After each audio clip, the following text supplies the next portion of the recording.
Welcome to the Lucidez podcast, where I explore everything, because I believe in the infinite, unbounded potential within each of us. This is Shelley, a fellow seeker and a lover of life's mysteries. I invite you to join me and explore your uncharted depths.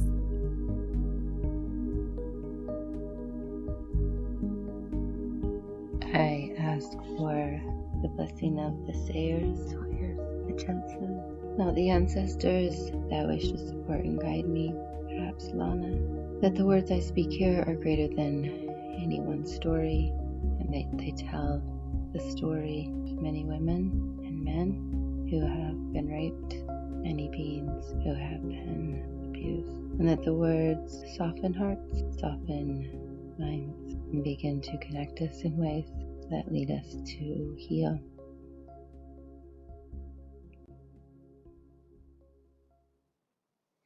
I haven't even begun to speak, and already I feel the deep emotions running through me. This will be an emotional podcast for me,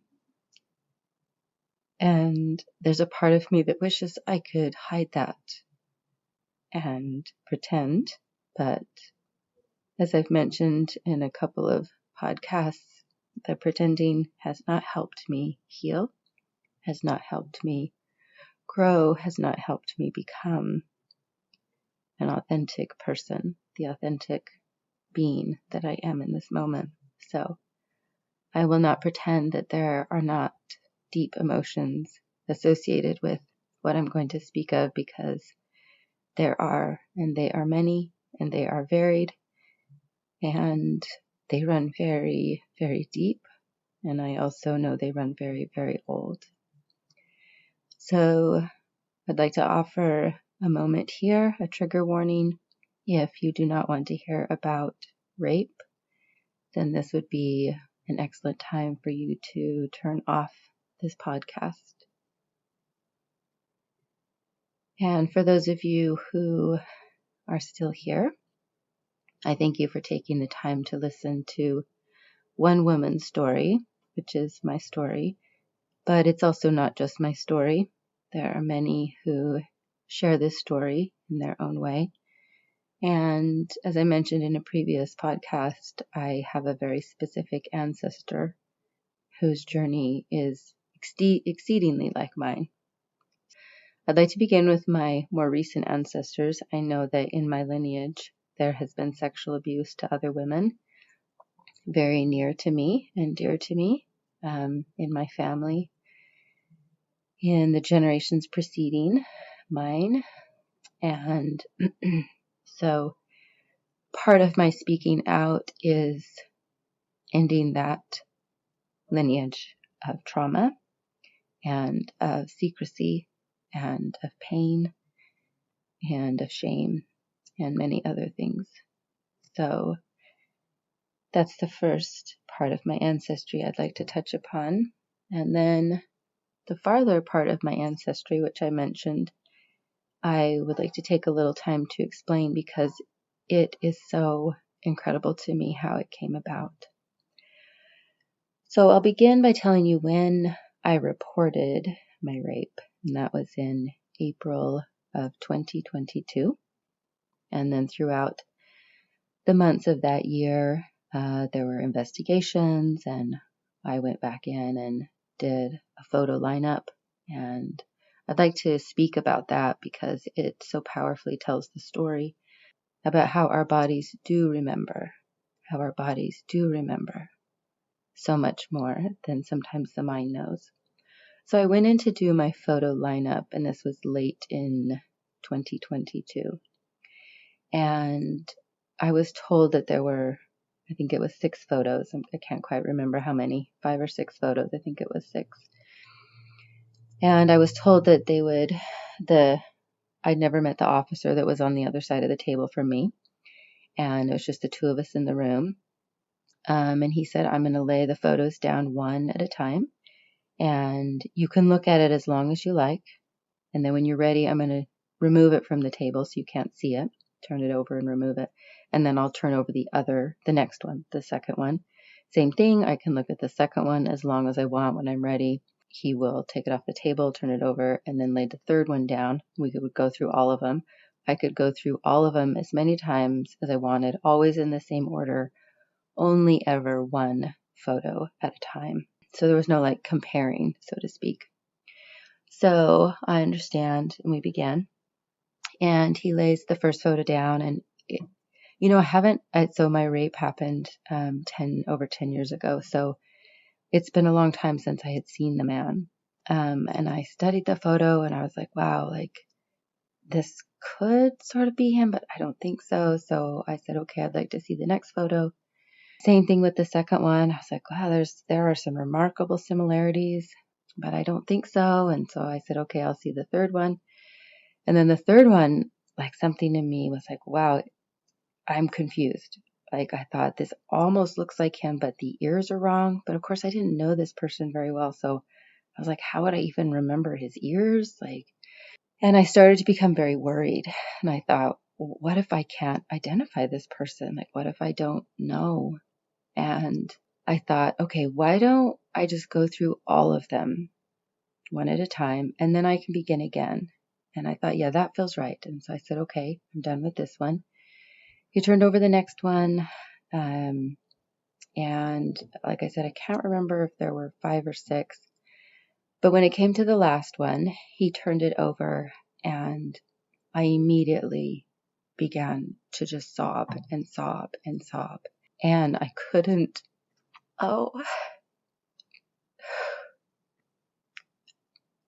even say the words. At first, I just sobbed, and then I finally did just say, that's him. Like, that's him. And it was so fascinating that I had fretted over these previous pictures when immediately my body had this deep visceral reaction to seeing this man's face again. And there was no doubt, just no doubt. And so I said, I'd like to go through them again. And I did. And just slowly went through them. And once I had seen that last photo and I knew it was him, I could suddenly see with the other ones, not only did they not quite look right, but I had no visceral, deep physical reaction to those photos. And then again, when the final picture was turned over, the same thing, just like, that is him. And I just sobbed.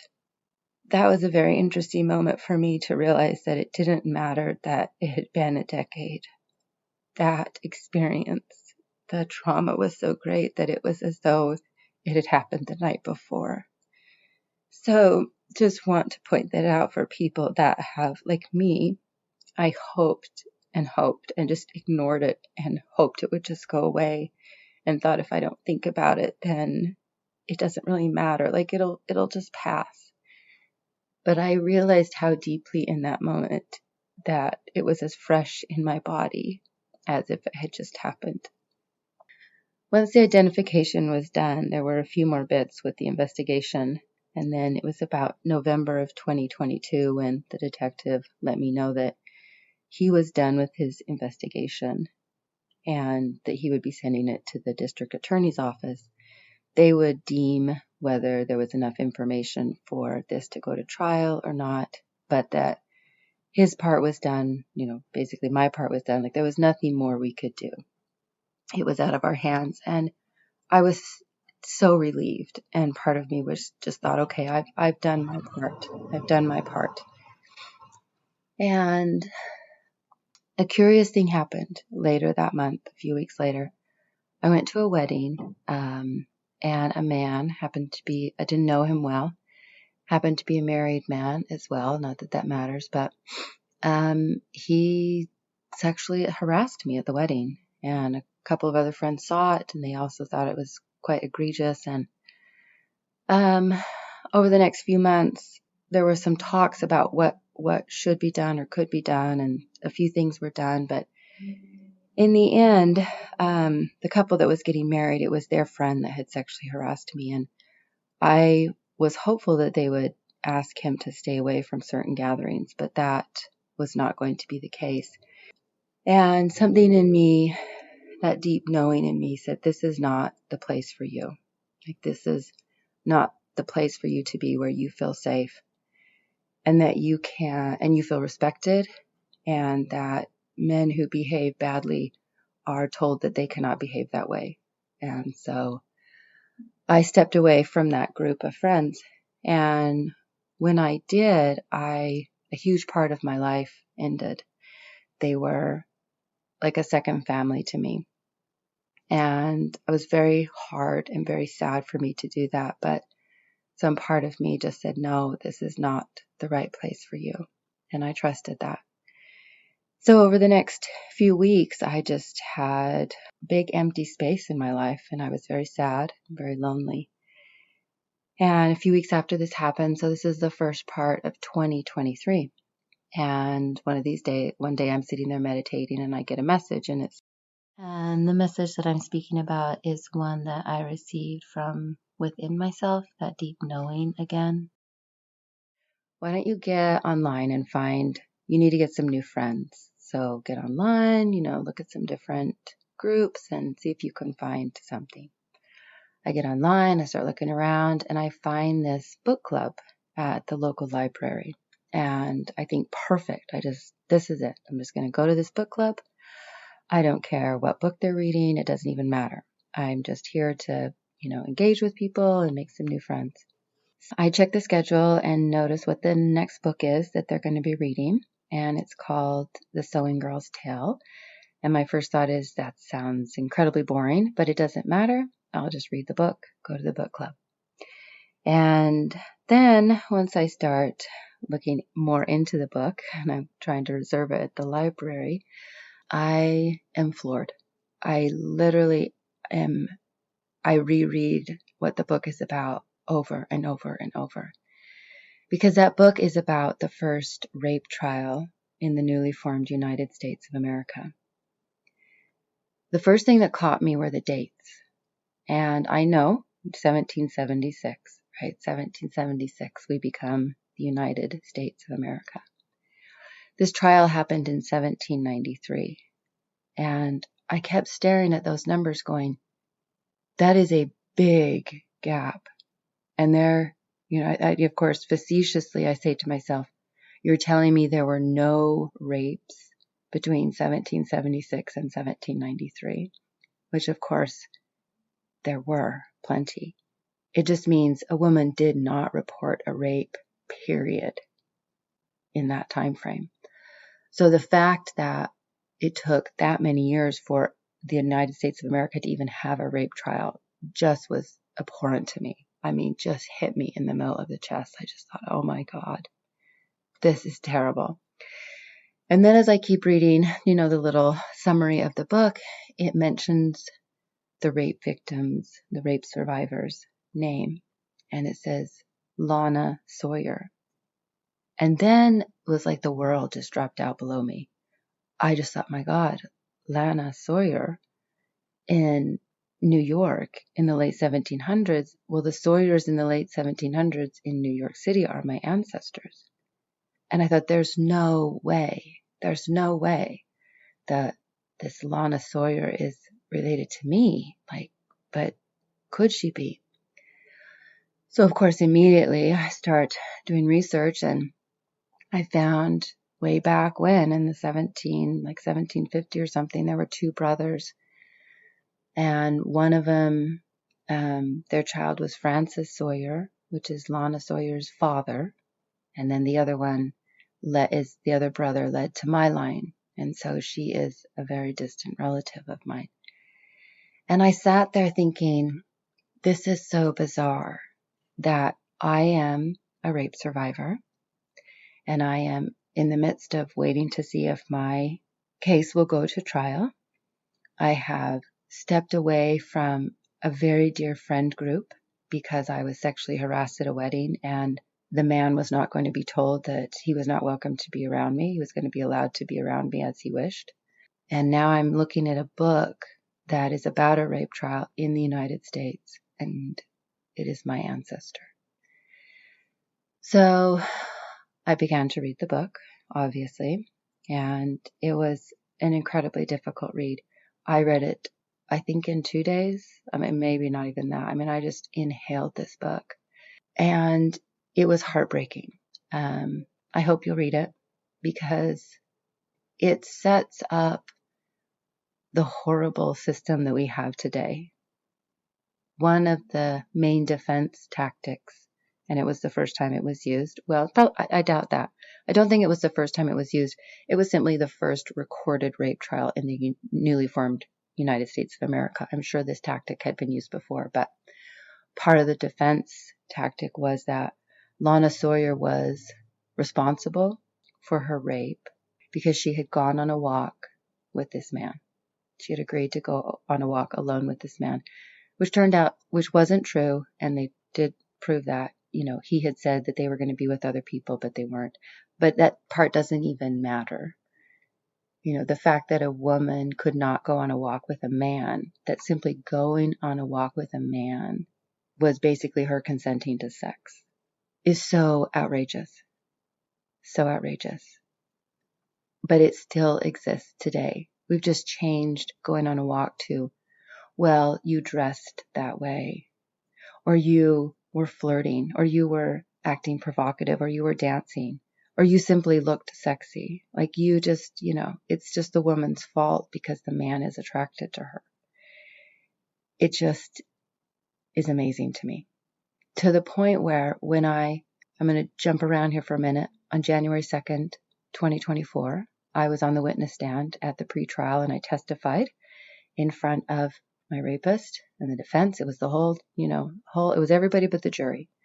And I have to tell you how many people told me you need to be careful what you wear, right? Because if I'm the rape survivor and I wear anything provocative, well, then I asked for it still. Like, it's just amazing. It's so prevalent and people don't even see it.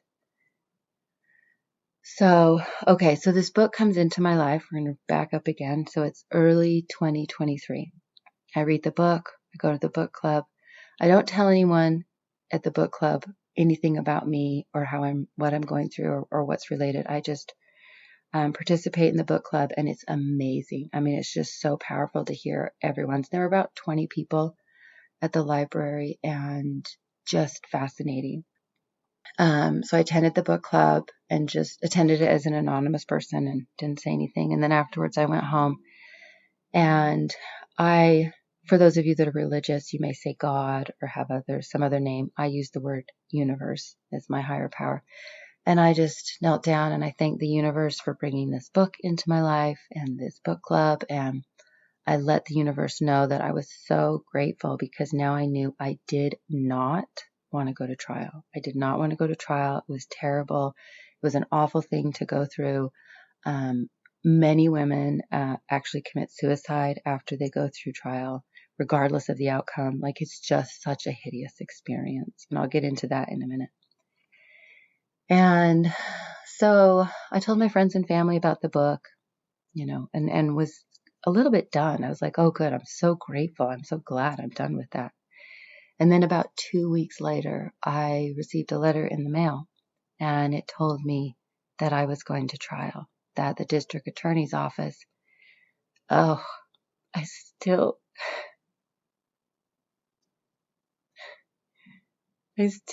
remember opening the letter. I didn't know what it was.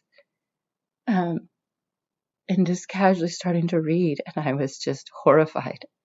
I just thought, there's no way I can go through what Lana Sawyer went through. And I had just made it clear I didn't want to do this. It was an interesting moment also where I realized I no longer had control. So a woman cannot charge a man with rape. The state of Utah charges a man with rape. And so I was simply a witness. I am simply a witness in my rape trial. And the state, runs it from there on out. So there was sort of like no going back at that point. And I just don't even know how to explain. It probably took me 2 weeks of not sleeping and just incredible anxiety and fear and terror. I mean, fear is such a little word when it comes to this. The idea of seeing the man again, of having a defense attorney come after me, just the whole thing, trying to prove to people that something that happened 10 years ago is real and that it matters, that it actually still matters. So that's early 2023. And we start to move through the process of 2023, which is having hearings. I'm not going to say too much about those other than they were just so hard, but they progressively got easier. And I was lucky that I didn't have to be, as a witness, I didn't have to actually be in the courtroom. And so I could watch the proceedings through a closed circuit TV. And that way I got to see my rapist. I got to see the defense attorney and begin to understand who he was and how he behaved and how he was going to ask questions and whatnot. I became familiar with watching the courtroom and the judge. I also met with the state district attorney, the prosecuting attorney, a number of times, and that was important for me to just establish a relationship with him because, of course, he's the one that's going to ask me the questions to divulge all the details about the rape, and I wanted to be comfortable with him. And this continued all through 2023, with a huge culmination, as I said, on January 2nd, 2024. And that was when I got on the stand for the first time and testified. And I want to try to explain not just what that was like, but what it took for me to get on the stand. I'd like you to imagine that you have a secret inside of you, something inside of you that you've hidden from other people because they will probably judge you for it. You're ashamed of it. You're ashamed you're that way, and you never let anybody see that part of you. That part of you is also so full of pain that when you think about it or try to get near it, it's debilitating. And so you just stay far, far away. That part of you is so filled with shame that you think you are a terrible person and that no one would ever think highly of you or truly love you and think you're wonderful if they knew that about you. So here you have this thing. It's like living inside of you, right? It's not dead. It's like this living part of you. And it is filled with pain, and it is filled with grief, and it is filled with utter shame. And your job is, your calling, I should say, your calling is to bring that thing alive, that living thing, and open up yourself so everybody can see it. So everybody can know about it. And you're not just revealing it. You're not just saying, look, this is a part of me. You're saying, this is a part of me. 1. 2, do you believe me? Do you believe that this happened? 3, you now get to challenge me. You now get to, this is the defense I'm talking about now, you now get to challenge me and try to show me that I'm crazy, or I asked for it, or I deserved it, or I'm lying. Okay, and again, this is like the most painful, shameful, grief-stricken thing you have inside of you. And then lastly, you're going to walk away no matter what and just go on living. Meaning, it doesn't matter how you're treated in the courtroom. It doesn't matter if anyone believes you or doesn't believe you. You're just supposed to then walk away and keep living after you've basically bared and confronted these things that you have spent your life, or I shouldn't say your life, but 10 years running away from. So this is a little bit of what I was doing all through 2023 as I was preparing to get on the witness stand for the first time. And I would say there were many things. I mean, my family, my friends were invaluable, are invaluable. I can't say enough. And you know who you are.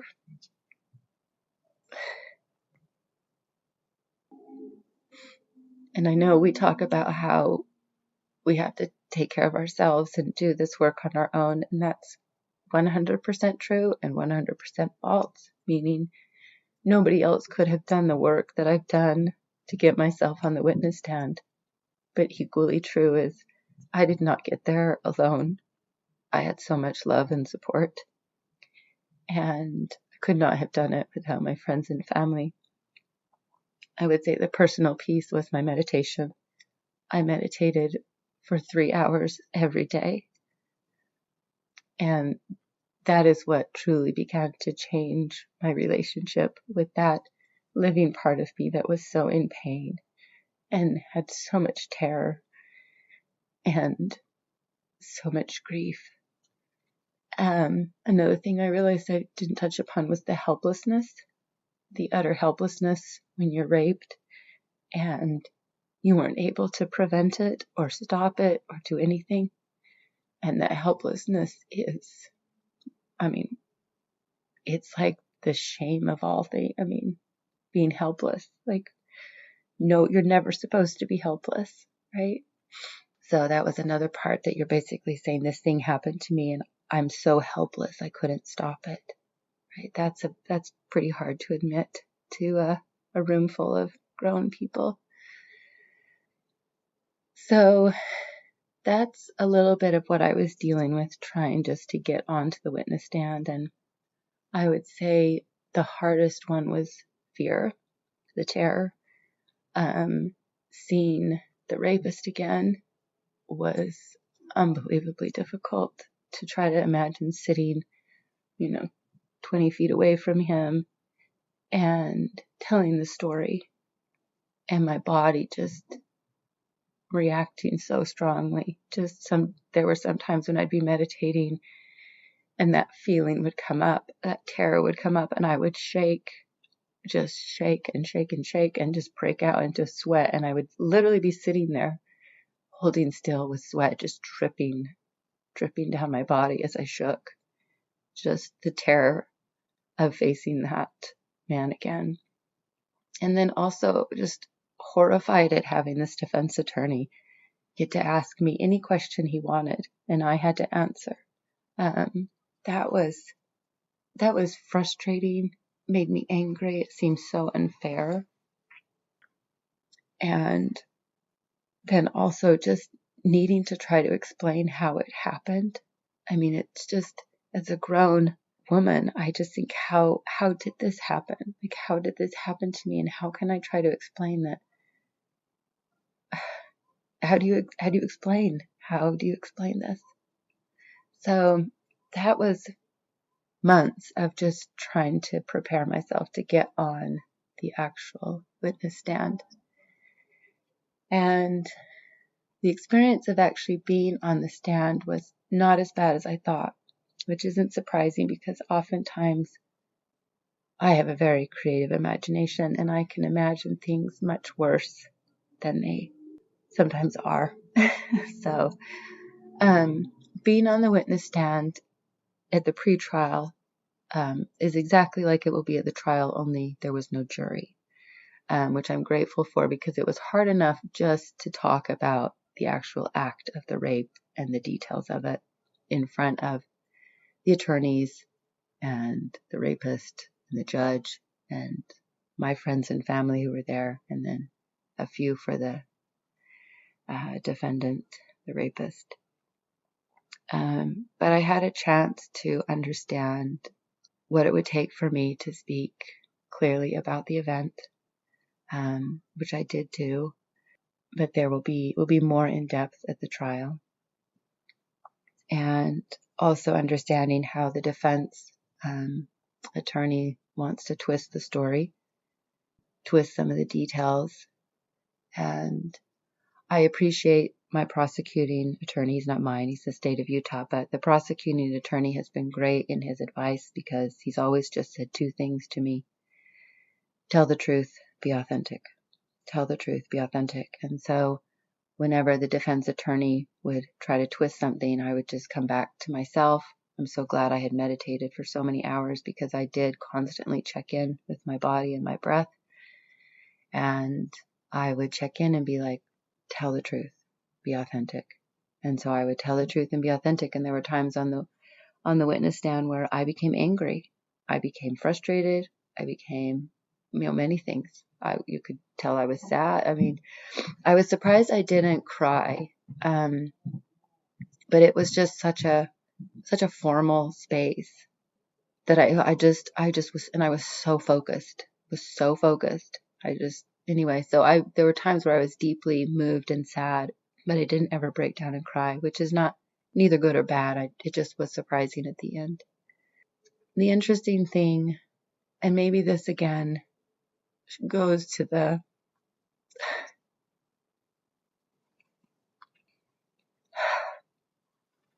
can reveal some of the depth of this experience. So I got off the witness stand, and I remember I was with my family. The rest of the day was with my kids, and I remember going home that night thinking, I'm so relieved that that's over, and now I'll get to sleep. And I'll get to really rest and relax. And that was so far from the truth.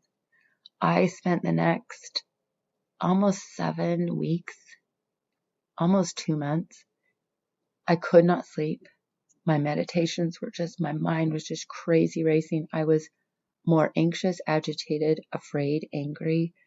It was like by finally speaking fully on the witness stand, I had unearthed all the energy of this rape and this thing that had been living inside of me. It was now fully awake and alive and going crazy. Like, it was just, I can't even know how to describe it. I was just like, I'm like a live wire of electricity.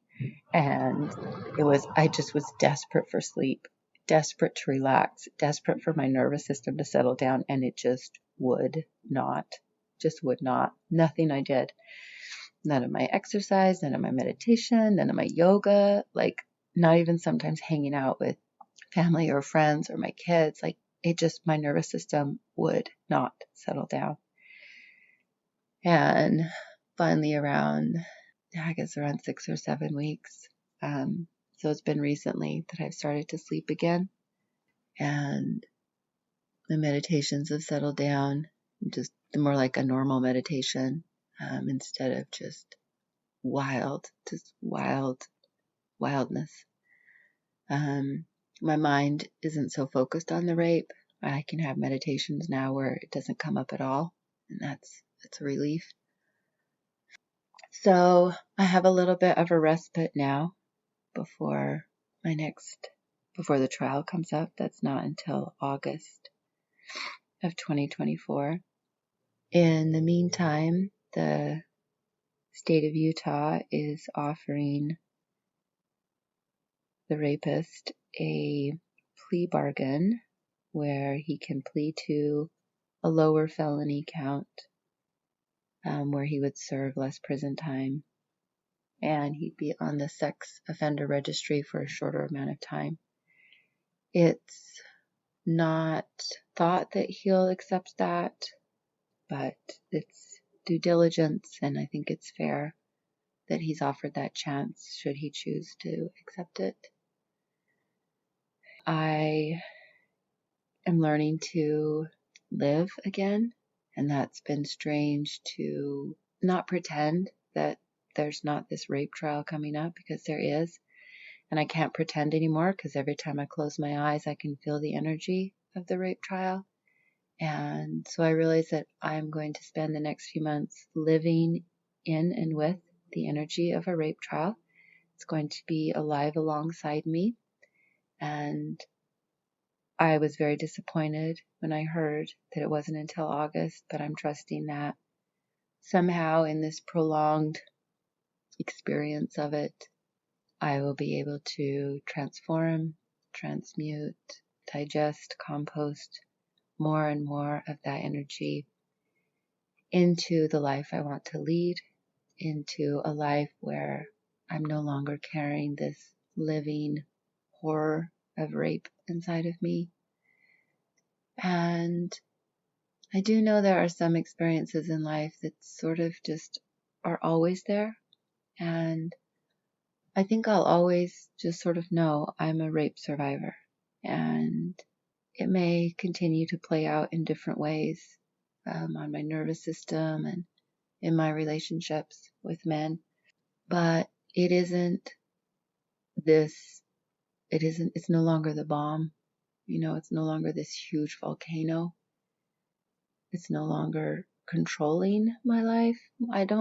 It is to a good extent, but like it's February and I still have many more months before the actual trial happens. And I think in those many more months, as I said, I will transform a lot of the energy that's been controlling me into new seeds, to a new life. And again, I will do that in the most beautiful way for me, which is together. I will do it with my children. Our time together, our Tuesdays together are still magical, and they become more and more and more magical. And it's been amazing for me to see their transformation as they've watched me go through this. They have each come more into their own strength and their power and their authenticity, and kind of this tenacious, like this youthful enthusiasm, like, yeah, I'm going to be me. And they've seen their mom do it. And so I love seeing that. But also also with my siblings, each of them just sort of like stepping into more of themselves. And I don't want to say that like I'm the cause for all of this. Like I think we're all doing this together, but I can see it oftentimes in others more so than in myself. And also in my friendships, just some amazing, priceless human beings in my life that just mean the world to me. And that's what I'll continue cultivating, is this together. I don't have any desire or need to do this alone. I know I still meditate every day and nobody can do that for me. So I understand personal responsibility, but I also understand the power of supporting each other and believing in each other, respecting each other, and most of all, being true to ourselves and sharing that truth with others. I think there's more to say about this, but my goal was not to write. I wanted to write all of this out and tell you a story so beautifully. And something said, this isn't a story to be told beautifully. It's a story to be told authentically. And so I have just spoken what has come up as it's come up. So it's interesting to me now that what is wanting to be spoken is touching back to Lana Sawyer and wherever she is, whoever she is, whoever she was, whatever. I just want to acknowledge her and what she went through and how wrong that was, how absolutely wrong that was. I understand why she tried to take her life after.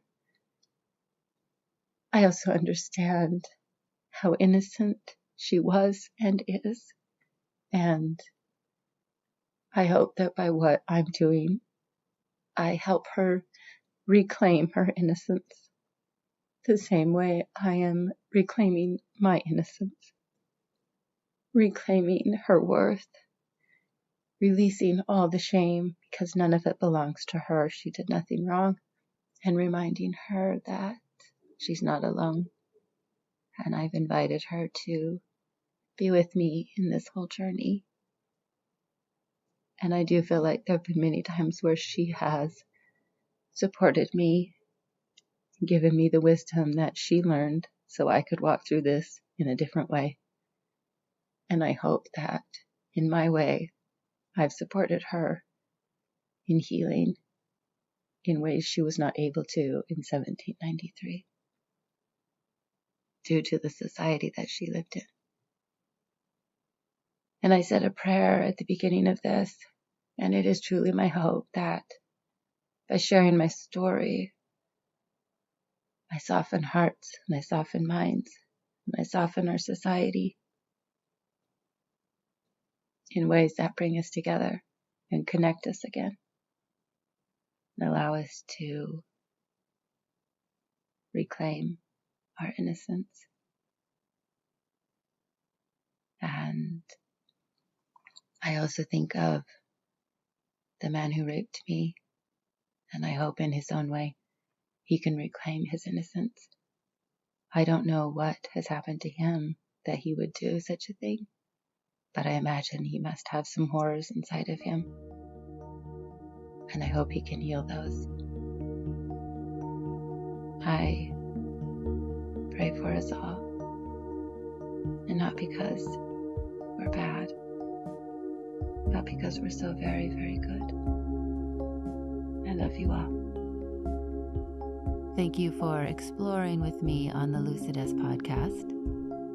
It is my hope that you discovered new wisdom within yourself and are inspired to live your unique strokes of genius.